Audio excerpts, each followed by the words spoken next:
This president is the most racist president there has ever been in America. He is purposely trying to use race to divide Americans.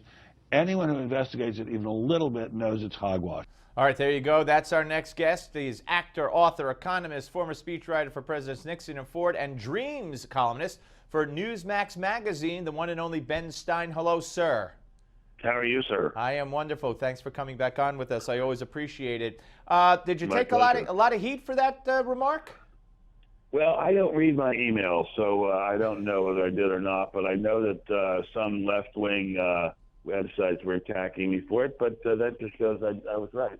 All right, so you of course, I agree with you 100%. He's divided on race. Some might argue he also divides on economic status. He also divides on gender. He divides on anything he could divide on. But I agree with that 100%, but race has been the major bugaboo of American life. Race has been the one where people have been killed.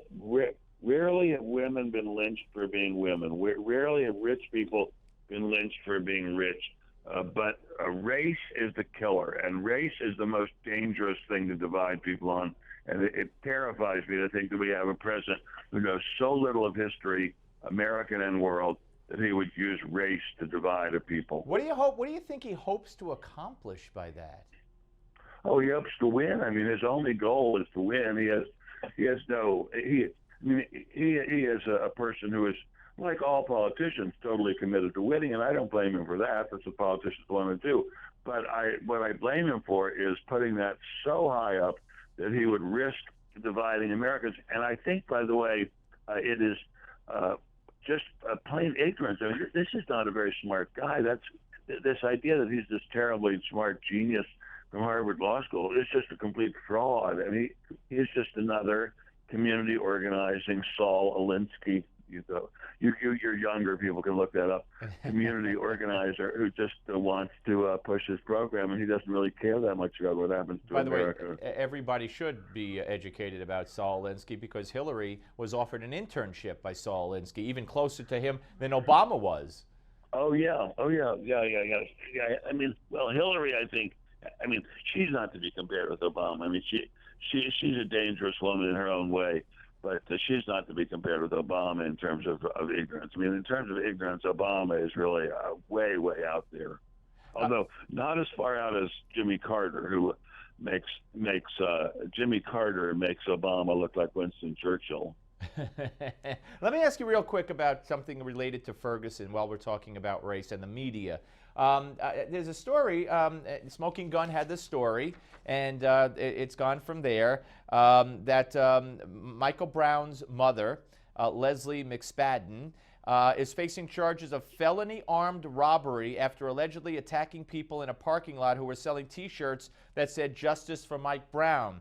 The Smoking Gun, as the story goes, she was identified as one of the attackers. She told them that they couldn't sell the T-shirts. They kept selling them. She went back, got a bunch of thugs apparently, and that somebody got beaten with a pipe. Have you seen this widely reported in the media?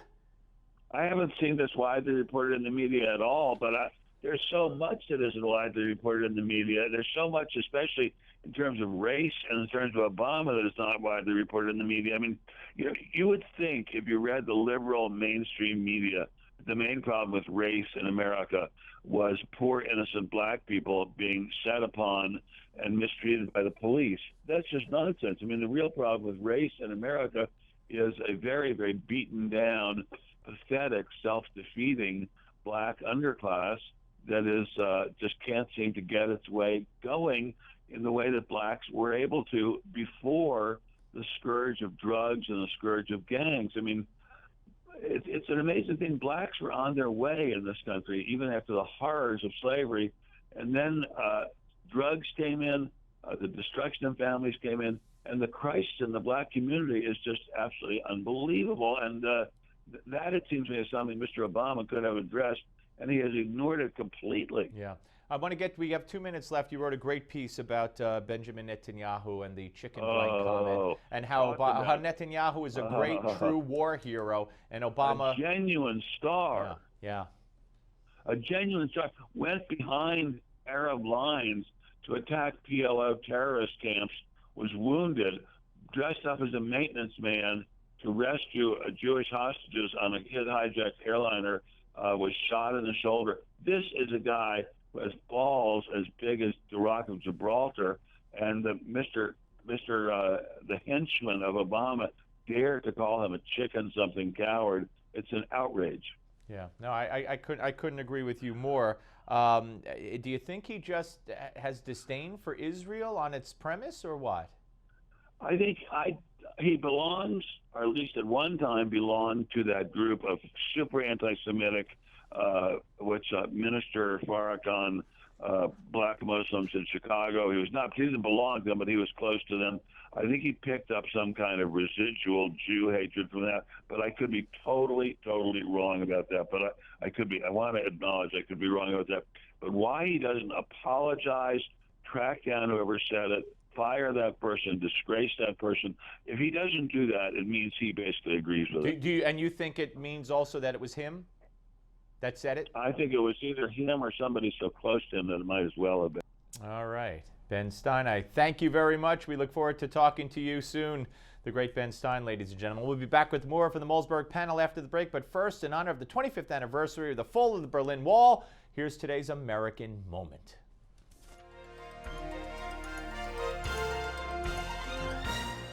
It was erected in the dead of night, and for 28 years separated East Germany from West Germany. The Berlin Wall quickly came to symbolize the stark difference between the free West and the communist East. In June of 1987, President Reagan visited the wall at the famous Brandenburg Gate and used the occasion to issue two public challenges to then Soviet Premier Mikhail Gorbachev. If you seek liberalization, come here to this gate. Mr. Gorbachev, open this gate. His second challenge was more blunt, and as it turned out, even more prophetic. Mr. Gorbachev, tear down this wall. On November 9th, 1989, 2 years, 5 months, and 1 day after President Reagan's famous challenge, that is exactly what happened. Only the Soviets didn't tear down the wall, the people of Berlin did. Once the East German government announced their borders to the West were open, the free people on both sides of the wall worked in unison to chip it away, piece by piece, until this monument to tyranny was completely destroyed. You're watching An American Moment on Newsmax TV.